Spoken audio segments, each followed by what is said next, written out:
Just one moment.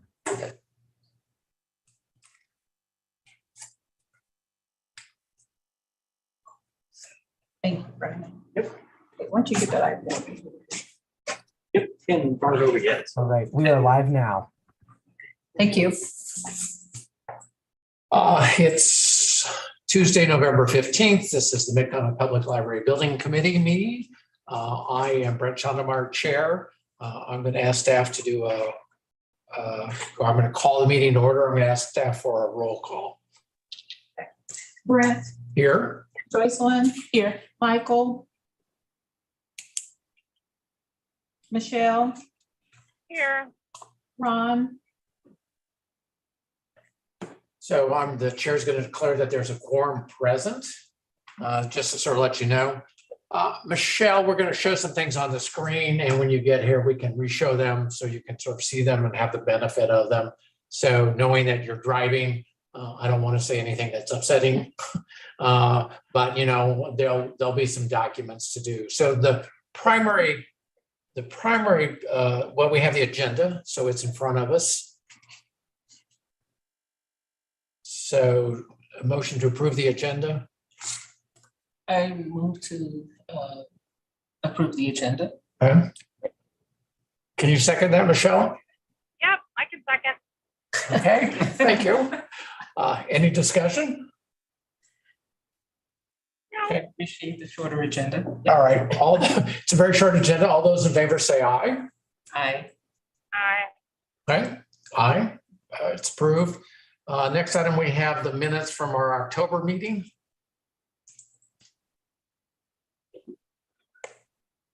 Always appreciate staff time and effort to prepare these things because 12 pages, it looks like we talked a lot. Yeah. So is there a motion to approve the minutes? I move to approve the minutes. Okay, second. Second. Okay. All those in favor? Aye. Aye. Okay. Michelle? I said, oh, aye. Sorry, I'm going through the black hole on 210. I may drop off and have to call back on again. Okay, the minutes are approved. Michelle, let me give you kind of like a preview of what we're going to talk about. We're going to talk about East Independence. We got a guaranteed maximum price. We've got numbers to share. We've got the discussion that we're going to go through. Through some thoughtful considerations with fellow board members. I think the plan is to delay a final vote on it until prior to December 14th. So some additional information can be gathered and some information prepared for that. And the significance of the December 14th is that's prior to December 17th, which is when the guaranteed maximum bids expire. So we'll be representing this actually at the full board meeting. So to the degree that you don't see it or don't get it, you'll see it and very soon. So anyway, so wanted to let you know about that. And so if you have trouble tracking the I don't want you to be looking at the presentation and driving, but I want to let you know what it is that we're about at the committee meeting level. So that sound okay to you? Yep, that's great. Okay, go. All right. So I'm going to ask staff to call up the East Independence GMP document, and then we're going to go through this by just general way of context. Why are we doing East Independence? We're doing East Independence because back in November 2016, we went to the public and said it's called Proposition L. One of the buildings that was in the plan that was presented to the public would be a new service location in East Independence. That measure passed, and we spent the next 6 years going through and working on the capital plan and capital program, and we're kind of nearing the end. And as we're nearing the end, there's two really outstanding major projects. One is East Independence, which was always in the capital plan, and the other one was Riverside, which was in the capital plan. But as we talked about it and we worked on it, it's become something different then, and we pulled it out of the capital plan and we moved it to the bottom so that we could sort of work through the other sort of things. So as a reminder, everybody, there may be some people online. We have a guaranteed maximum price. The advantage of that is, and I always give this hypothetical example, if the guaranteed maximum price is $5 million, and it comes in at 5.2, our general contractor is at risk for the additional $200,000. If it comes in at 5.7, we get the benefit of the savings. And honestly, there have been some examples where it is that we realize savings on different sort of projects. So it's not like the contractor goes in, well, let me see what I can get to get the maximum dollar. So it's been a very productive relationship. It's been a very valuable relationship.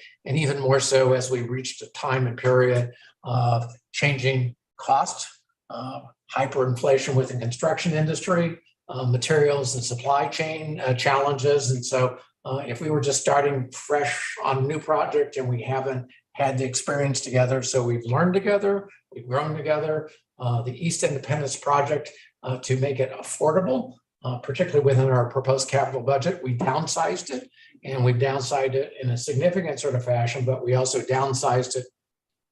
I'll get to the point here, guys, in a minute. But we downsized it to the extent that in some senses it was a really practical, functional library, because we also understood how to use space differently as we've gone through and looked at buildings, so that we could provide a level of service to the public with less square footage and construction costs as an associated cost per square foot. So I met with Jake, just some full disclosure, last week to get the guaranteed maximum price. So, sorry to, I've had a peek at it all, and I came with some trepidation because, it's a hard environment, and how do you know, and what does it look like? And, what's the price of eggs and milk related to construction material, and what might that come back in? And I was anticipating a number that was higher than actually came in. So let's go to the next slide. As a reminder, this is what the rendering is. I think Brad McKenzie is online. We've seen the concept and what it is that it looks like. The other slide shows the locations. This is a new unit of service added to Mid-Continent Public Library. And so that's important to note for other reasons, because there's attendant operational costs of running a new library, but we're here to talk about trying to build the new library today. Next slide. Here is some of what I shared kind of a little bit verbally. One consideration of this, and you'll see it in the next slide. So do you mind going to the next slide? I worked with Jake on this just to sort of let you know. So if it doesn't make sense, it's my fault. It's not Jake's fault. I took the approach that the cost of the building for the constructing of it all was two things. It was the cost of the building and it was the cost of the land. If you think about if you're buying a house, when you buy the house, you're buying both the house and the land. And if the realtor just told you, here's what the house cost, and then came back and said, oh, by the way, the land costs this, you would say, well, you didn't tell me what the full price was. So the reason why this is significant and important, you can sort of see if you look in, Michelle, I'm going to try to describe this for you all. The budget for East Independence in 2020 was $6.2 million. The guaranteed maximum price, which we received, was $6,549,810. So there's some price increase in that. Our budget had $750,000 for land. Understand we did a land swap with Lane 4 for our unused property at Red Bridge, and it was an underutilized asset. We potentially could have sold it, but our experience has been our old buildings have been on the market for some time, and we've not necessarily realized the value that we thought that we had. So it was a straight up swap. We swapped Red Bridge for this new site. And it's not just that the site was a good swap, but the site's a good location.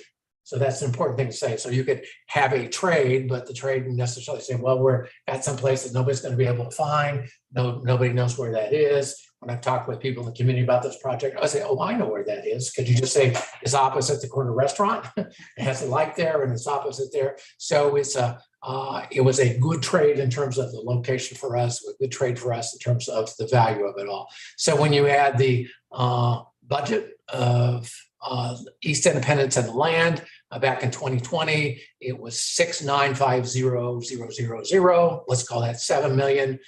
When you go to the guaranteed maximum price, which is in front of us, it's 6.6. So anyway, because of the land transaction and the savings that we had there, we are $400,000 less on the East Independence project than what we otherwise would have. And that's the advantage, and it clearly shows in the math, if you would, the value of the land swap and making the project affordable. I talked with Michael Lazio about this presentation. Michael is out of the country on an international trip. And Michael say, well, what's Green Valley doing in there? And I said, well, this was a price comparison. So what does East Independence cost relative to Green Valley, which is our most recent sort of project? And so if you look at Green Valley, I'm just going to look at the guaranteed maximum price. And that project is underway because we were all out there on a windy day recently breaking ground, and the community was excited about it all. That project came in at 6.9 million. So I'm comparing our most recent project, 6.9. These are similar square footage, unless somebody wants to correct me. 6.9 for Green Valley, and East Independence is 6.6. So East Independence costs less than the Green Valley, and that's a real function of the land swap and the savings that we realized there. Understand we actually had a very good land transaction involving Green Valley. We publicly thanked them when we were with them on Friday, and you can sort of see what that is. So to be honest with you, my fear I was going to come in here and Jake was going to say, well, here's the good news, bad news sort of deal. And the bad news was going to be some number that was going to had a 7 in front of it. So when this came in at this sort of price, this seemed an exciting moment. Favorable. Thank you, Susan. So anyway, and these are things that we're going to present to the full board. I happened to be at the Finance Committee meeting yesterday, and there was some interest and some concern about having a little bit more time. So if we go to the next slide, these are some of the things that go into the guaranteed maximum price. We've sort of shared these a little bit more. Next slide. I asked the question of Jake. I said, so it's kind of an economist calls it the opportunity cost. What's the cost of if you do it today or if you delay it to another day? And so Jake came up with the 8%. And so you can see the math there. So if we delay from starting this in 2022, 1 year, Jake's estimate was 8%. If you do another year, it's another 8%. If you do it the third year, it's 6%. And so you can see how that sort of compounds, for now. So relative to that, let me pause there and see if anybody wants to add to, correct, or amend what it is that I've droned on about so far. Okay. I am very encouraged by the fact that our bids came in $100,000 under, and I would hate to see us waste it by waiting. Okay. That number is not going to get smaller. Okay. And that is a point we're going to talk about here shortly. So I don't know, is there another slide? No, that's the last. Oh, the other. so anyway,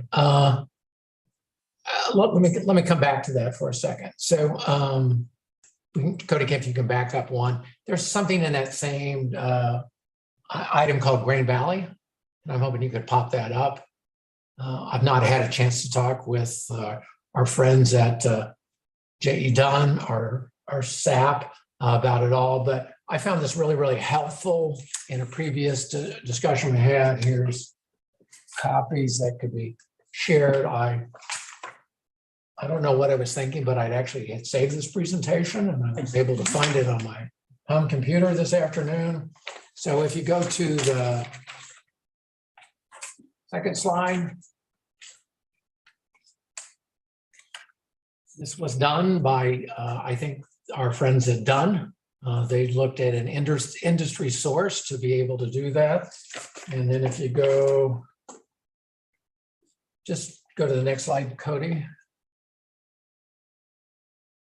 They had done some analysis really about Green Valley, and then they also included East Independence. but the concern is that it's a dynamic market. And if you go to the next slide, that's the escalation impact. This was very helpful, I think, in our understanding about moving ahead and proceeding with the Green Valley project, because if we waited, you know, that we would incur additional costs and don't have any particular advantage because we would have the cost and not any, we'd have to downsize the building even more to stay within budget. And then the next slide is their escalation for East Independence. So like I said, not had a chance to talk with our partners in our building capital improvement program, but because the 8% for 1 year out and the 8% for 2 years out, and Jim, I'm looking at you, and the 6% for 3 years out might be solid numbers, but is there a way to go back in and update particularly the analysis so that we can understand what the potential impact of cost inflation might be if we don't undertake the project at the guaranteed maximum price? Yeah, we could. And it's going to be similar to that. I mean, it's a little crystal ball-y right now, but Jake's numbers are, I think, in the right ballpark. You know, typically when we started this program, it was in that 3 to 4% per year. We obviously had the craziness through 2020 when the market was really out of whack, and we had some as high as 15. I think 8 per year for the next couple of years is an okay number to use, but we can dump into that same chart. That would be good. Okay. So it's not that you got the right answer anymore. You have to prove your work. Okay. So anyway, so that's what we're sort of looking for. So that's one thing that we really need for this document. So, and presenting it to the board, the sooner you can get that, Jim, the better, because that would be information that we would present in a special meeting that we have. The other thing I realized in discussion with others, there's been significant number of new board members on, and so they might not understand Eastern Independence, why it is that we need a branch. And so I committed to work with staff to sort of go back in. 2020 census has come out since we previously did an analysis. Stunning development. Independence had first growth in probably 40 or 50 years. You know, one has a view about where that growth might be, but what does that look like so that we can, you know, show and demonstrate the fact that, you know, that there's a justification, there's a service void in that particular area. So I've talked with staff about doing that. I will be back over here tomorrow to work with staff, because what you want to do in their retirement, but, you know, dig in and do this work. And in some senses, it's really important because in some ways, there's some anxiousness about where we are. There's some anxiousness really around our capital budget. I should state my public value is, and frankly, I said this actually at the groundbreaking in Grand Valley, is that we have a social contract with the voters who in November of 2016 said yes. And I thought about it in a new way. There was the number, and I got it here. Do you think I know about 221,482 people voted yes. And that seemed like a big number, particularly when I looked at, that's the number of people who live in Des Moines, Iowa, all of Des Moines, Iowa, adults from 0 to 101. And these were just registered voters. These were people who are 18 years or older who happened to show up on election day, and not only showed up on election day, but said yes. So anyway, but we want to be able to go in. I think this is an important exercise for the board to do together.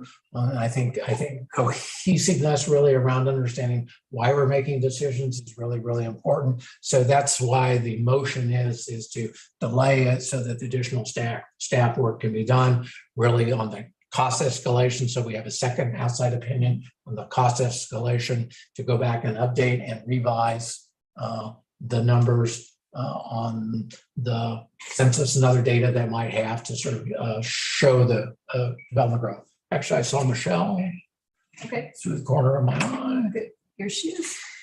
Michelle, how Hi. are you?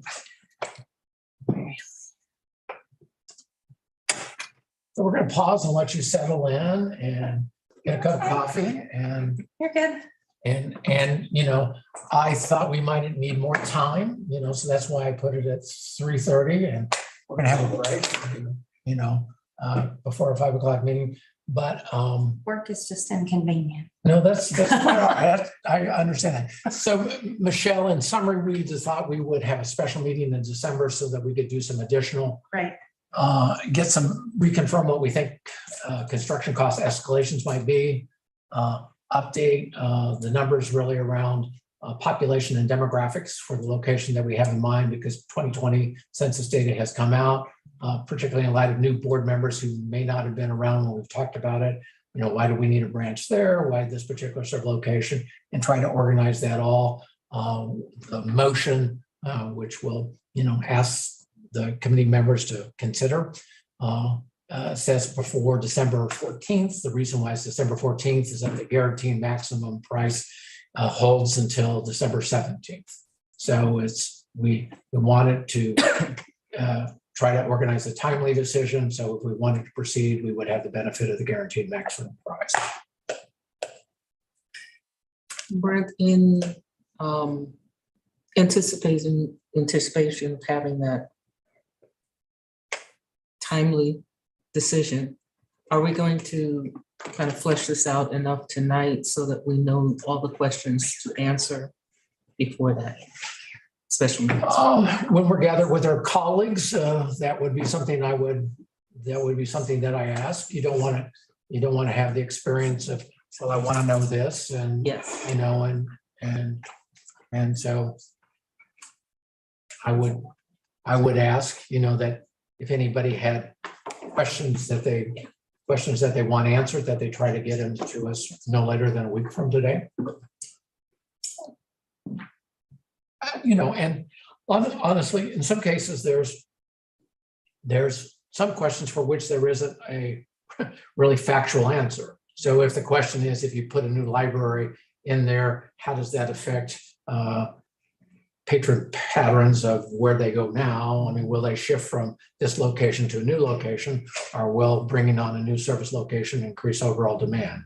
Actually, I had a quick conversation with Jim Staley this afternoon. The experience of Lee Summit can be a little bit informative about what does the new location does. Does it just reallocate, N, which was the same, or does it result in greater library usage among the community? I think he also had some perspective on, on Whitney.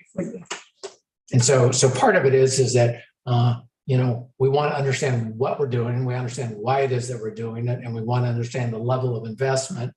The other part of it is the reason for the pause is that we have a solvable problem, but we have a problem which is a liquidity problem, and the liquidity problem is our investments are tied up with a maturity that doesn't match up how it is that we potentially would incur the bills to our.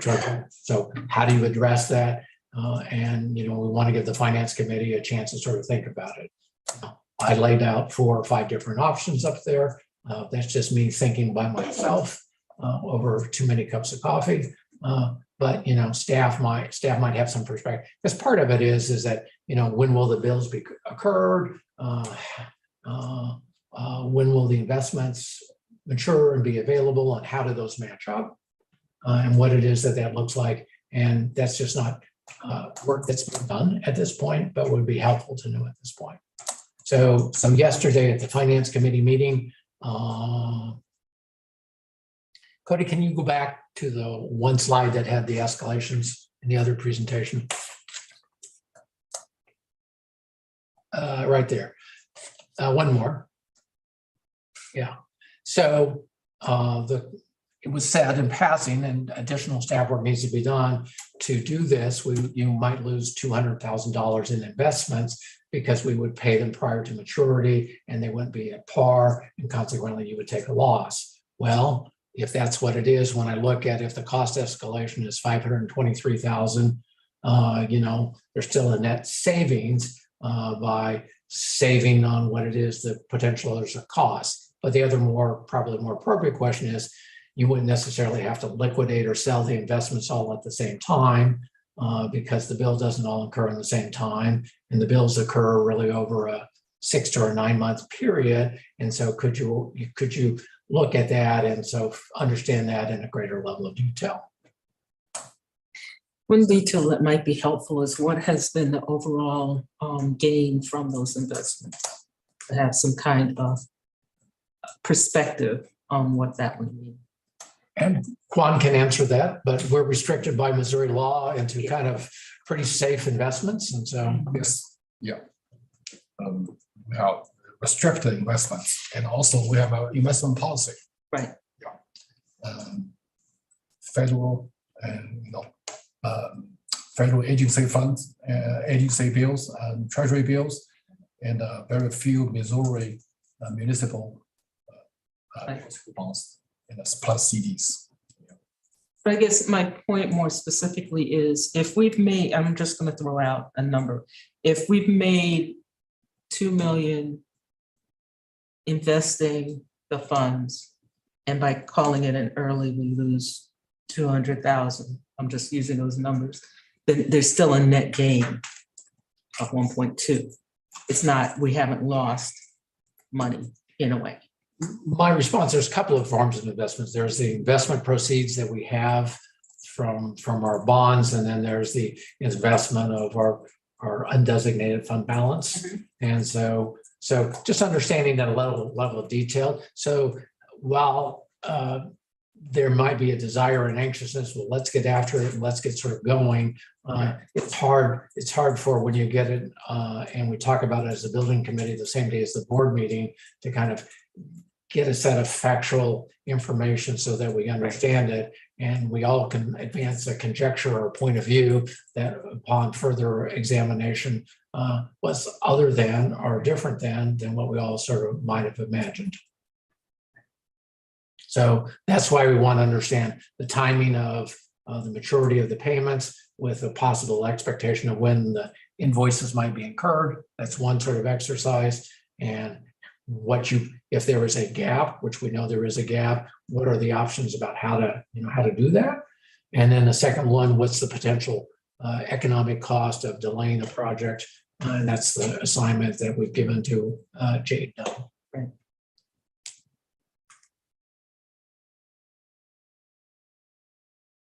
So I've said about all that I want to say. So if you want to go back to the motion. And